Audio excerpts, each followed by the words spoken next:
রাজশাহীতে বাংলাদেশ শ্রীলঙ্কা নারী দলের ওয়ানডে সিরিজ শুরু কাল।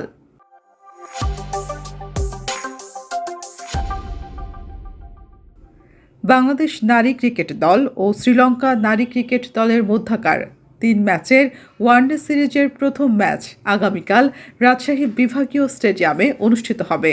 ইতোমধ্যেই দুই দলই শেষ করেছে তাদের শেষ মুহূর্তের প্রস্তুতি।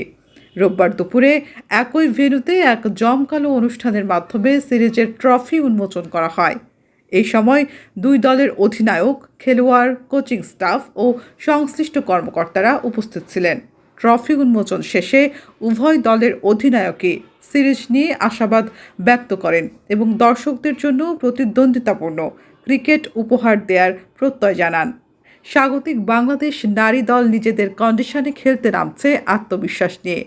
সাম্প্রতিক পারফরম্যান্স এবং ঘরের মাঠের সমর্থন তাদের এগিয়ে রাখছে বলে মনে করছেন সংশ্লিষ্টরা। অন্যদিকে ভারসাম্যপূর্ণ ও শক্তিশালী স্কোয়াড নিয়ে সিরিজে ভালো ফলের লক্ষ্য নিয়ে মাঠে নামবে শ্রীলঙ্কার নারী দল। ৩ ম্যাচের এই ওয়ানডে সিরিজ ঘিরে ক্রিকেট প্রেমীদের মধ্যে তৈরি হয়েছে বাড়তি আগ্রহ। দুই দলের লড়াইয়ে দারুণ প্রতিদ্বন্দ্বিতা ও রোমাঞ্চকর ক্রিকেট উপভোগের প্রত্যাশা সবার। এখন দেখার পালা সিরিজের প্রথম ম্যাচে কে তুলে নেবে জয়ের সূচনা। তামান্না ইমাম, রাজশাহী প্রেস, রাজশাহী।